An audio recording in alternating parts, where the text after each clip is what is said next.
Hello students, welcome all of you on the YouTube channel of Foundation Classes। आज का जो हमारा session है इसमें हम टंग के बारे में डिस्कस करेंगे। टंग के क्या फंक्शन होते हैं, कैसे ये वर्क करती है। लास्ट जो हमारा लेक्चर था उसमें हमने डिस्कस किया था about the function of teeth, type of teeth, जो टूथ डीके होता है उसके बारे में डिस्कस किया था। ठीक है, तो आज का हम जो सेशन है उसमें स्पेशली टंग्स के बारे में डिस्कस करेंगे। ठीक है, लेट्स स्टार्ट। जो टंग का जो फंक्शन होता है, यदि फर्स्टली मैं बात करूँ कि किसके काम आती है जो टंग होती है, तो ये क्या करेगी, जो टंग होती है help is mixing saliva with food. ठीक है, ये क्या करती है, स्लीवा को फूड के साथ मिक्स कर देती है ड्यूरिंग च्यूइंग। ठीक है, जब फूड को चबाया जाता है उसी दौरान जो हमारी टंग होती है यानी कि जो जीभ होती है वो क्या कर देती है, फूड को स्लीवा के साथ मिक्स कर देती है, जो फूड के डाइजेशन के लिए बहुत ही ज़रूरी है। सेकंड में क्या कह रहा है ये, the tongue helps in swallowing the food into the food pipe. जो फूड है उसको फूड पाइप में स्वेलिंग करने के लिए यानी कि निगलने के लिए कौन हेल्प करता है, टंग हेल्प करती है। ठीक है, थर्ड पॉइंट की यदि मैं बात करूं, थर्ड पॉइंट में क्या कह रहा है, the tongue helps in getting the taste of food. ठीक है, और जो टंग है वो किस में हेल्प करती है, कोई भी जो फूड है उसका टेस्ट पता करने के लिए कि मीठा है खट्टा है, ठीक है, पता करने के लिए टंग हमारी हेल्प करती है। फोर्थ पॉइंट की यदि मैं बात करूं, जो टंग होती है एसेंशियल फॉर टॉकिंग। ठीक है, जो टंग है वो एसेंशियल है, जरूरी है किसके लिए, टॉकिंग और स्पीकिंग के लिए। ठीक है, तो फोर टाइप्स के वर्क क्या हो, किस काम आती है टंग्स हमारी, एक तो फूड को स्लीवा के साथ मिक्स करती है, दूसरा फूड को निगलने में हमारी सहायता करती है, तीसरा यदि मैं बात करूँ तो क्या करती है ये, किसी भी फूड के टेस्ट को फाइंड आउट करने के लिए, टेस्ट का पता करने के लिए और बोलने के लिए और बातें करने के लिए। ठीक है, टंग्स की एसेंशियल है, बहुत ज़रूरी है। यदि मैं टेस्ट की बात करूँ, मेनली फोर टाइप्स के टेस्ट होते हैं। ठीक है, स्वीट, मीठा, ठीक है, यहाँ पे देखिए क्या होते हैं, स्वीट होता है यानी कि मीठा होता है, साल्टी होता है, श्योर होता है और बिटर होता है। ठीक है, ये मेनली फोर टाइप्स के टेस्ट होते हैं। अब जो हमारी टंग होती है वो टेस्ट कैसे करती है, जो हमारी टंग्स होती है ना इसके अंदर क्या प्रेजेंट होते हैं भाई, टेस्ट ब्यूड्स प्रेजेंट होते हैं। ठीक है, यहाँ पे देखिए the tongues has taste buds which detect different taste of food. ठीक है, जो टंग होती है उसके अंदर टेस्ट ब्यूड्स प्रेजेंट होते हैं जो डिफरेंट टाइप ऑफ टेस्ट को डिटेक्ट करते हैं। इन फैक्ट यानी कि वास्तव में होता क्या है, जो our tongue has four kinds of taste buds होती हैं। ठीक है, हमारी जो टंग है इसमें फोर टाइप्स टेस्ट ब्यूड होती हैं जो डिटेक्ट करती हैं, ठीक है, कि फूड कैसा है, मीठा है, नमकीन है, खट्टा है या कड़वा है। ठीक है, इन सभी की पोजीशन अलग अलग होती है। ठीक है, टेस्ट ब्यूड्स जो प्रेजेंट होते हैं अलग अलग टेस्ट को डिटेक्ट करते हैं, इन सभी की पोजीशन अलग अलग होती है।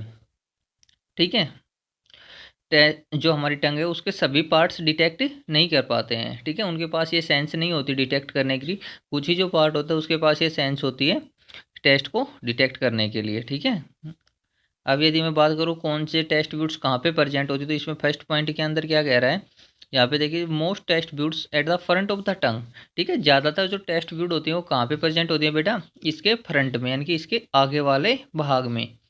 ठीक है, the maximum effect of sweet taste is felt at the tip of the टंग। और जो मैक्सिमम स्वीट टेस्ट होता है, ठीक है ना, कोई भी यदि फूड मीठा है तो उसका टेस्ट कहाँ से किया जाता है, जो टेस्ट ब्यूड प्रेजेंट होती है इसकी टिप पे। ठीक है, हमारी जो टंग है इसकी टिप यानी कि इसके आगे का जो भाग है ना, बिल्कुल आगे का भाग, उसको हम क्या बोल रहे हैं, इसकी टिप। ठीक है, उसके ऊपर प्रेजेंट होती हैं। ठीक है, कौन सी, स्वीट टेस्ट ब्यूड होती हैं। और उनके जस्ट पीछे कौन सी होती है, साल्टी। ठीक है, नमकीन टेस्ट का पता करने के लिए। ठीक है, तो स्वीट और साल्टी दोनों आगे वाले भाग में होती हैं।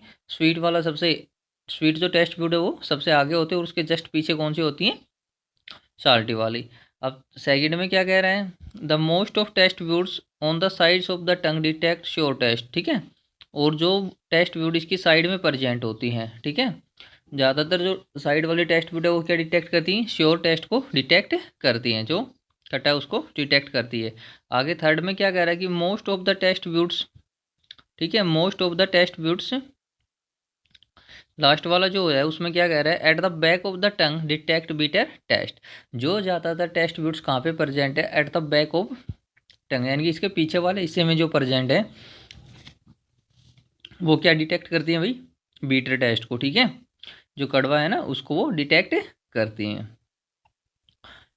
अब जो हमारी टंग है उसकी सहायता से हम क्या कर सकते हैं, किसी भी दो जो फूड है उनके बीच में हम डिफरेंट, जो उनका डिफरेंस है वो हम फाइंड आउट कर सकते हैं। जैसे कि यानी बिना उनको देखे हुए, यदि मैं एग्जांपल यहाँ पे ले रहे हैं, वो क्या कह रहा है कि यदि आइस और आइसक्रीम आपको दिया जाए, तो जैसे ही आप आइस को टेस्ट करोगे तो वो क्या होगी, टेस्टलेस होगी, यानी कि बर्फ़ के अंदर कोई टेस्ट नहीं आएगा आपको।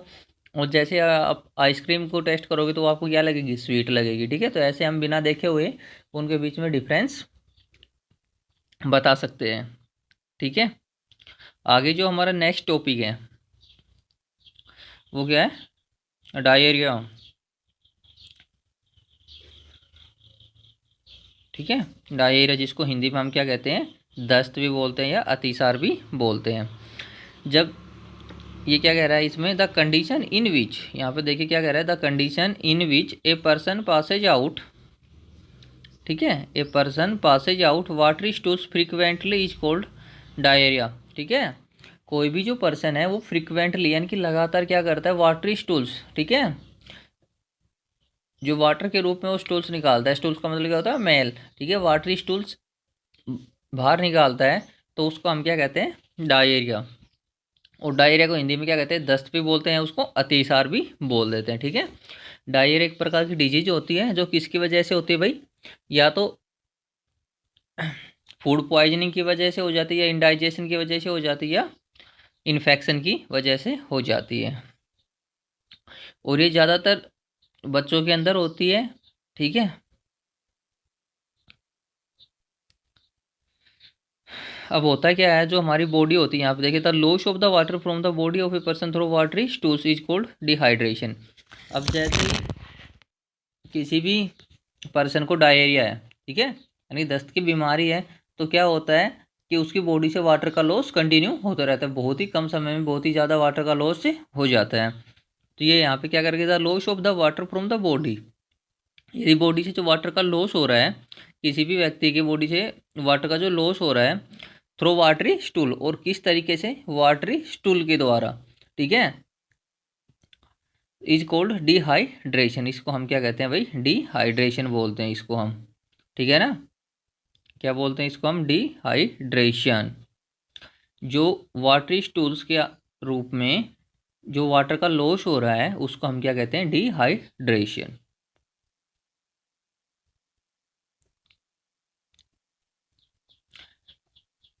अब होता क्या है, इससे बचने के लिए, ठीक है, इससे बचने के लिए क्या किया जाता है, जिस भी पर्सन को डायरिया है, ठीक है, जिस भी व्यक्ति को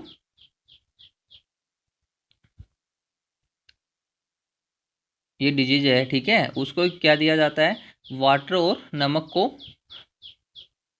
और शुगर को, तीनों को, यानी कि वाटर के अंदर किसको मिक्स किया जाता है, शुगर और साल्ट को, ठीक है, शुगर और साल्ट को वाटर के अंदर क्या किया जाता है, मिक्स किया जाता है, और उसका एक सॉल्यूशन बनाया जाता है, ठीक है, जिसको हम क्या कहते हैं, ओरल रिहाइड्रेशन सॉल्यूशन, ठीक है।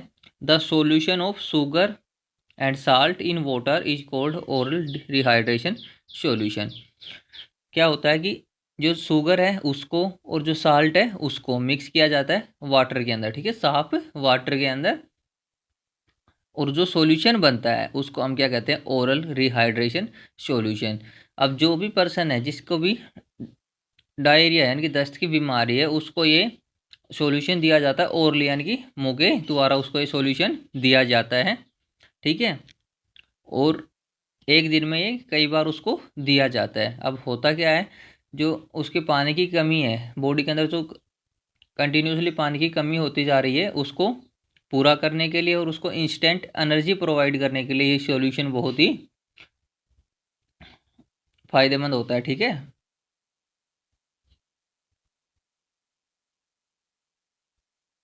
ठीक है। देखिए यहाँ पे क्या करेगी, जो ओरल रिहाइड्रेशन सॉल्यूशन है, oral rehydration solution make up the loss of water, ठीक है, and salt in the body, ठीक है।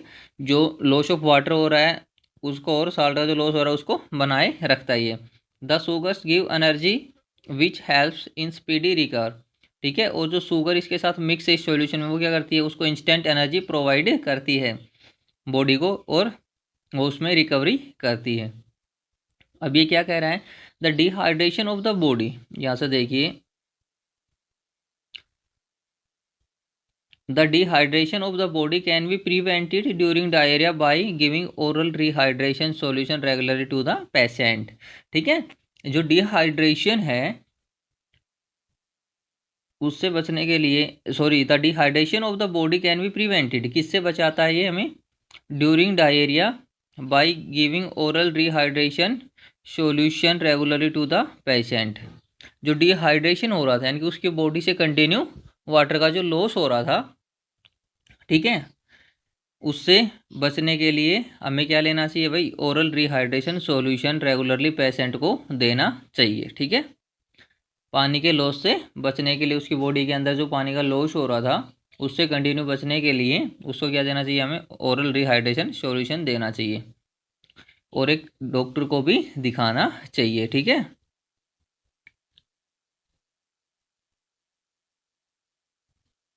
अब नेक्स्ट जो टॉपिक है वो है हमारा, some animals eat grass as food, यानी कि जो ग्रास ईटिंग एनिमल्स हैं उनके बारे में हम डिस्कस करेंगे। जो नेक्स्ट जो लेक्चर होगा ना उसमें आपके दो ही टॉपिक बचे हैं, एक तो ग्रास ईटिंग एनिमल्स के बारे में, और दूसरा बचा आपका अमीबा, ठीक है, कि न्यूट्रिशन कैसे होता है अमीबा के अंदर। तो नेक्स्ट जो लेक्चर होगा उसमें आपका चैप्टर कंप्लीट हो जाएगा, second chapter nutrition in animals, ठीक है। फिर हम इसके क्वेश्चन आंसर डिस्कस करेंगे। जिस भी बच्चे को इस चैप्टर के अंदर कोई भी डाउट हो तो आप कमेंट बॉक्स में लिख सकते हो, जिस भी टॉपिक पे आपको जो भी डाउट है वो आप लिख सकते हो कमेंट बॉक्स में, आपको रिप्लाई मिल जाएगा, आंसर मिल जाएगा आपको, ठीक है। और इस चैनल को सब्सक्राइब करो ज़्यादा से ज़्यादा, ठीक है। नोटिफिकेशन आपको प्रोवाइड हो जाएगा तब कि जब भी कोई वीडियो अपलोड होगी तो आप इंस्टेंटली उसका नोटिफिकेशन प्राप्त कर लोगे, ठीक है। Thank you.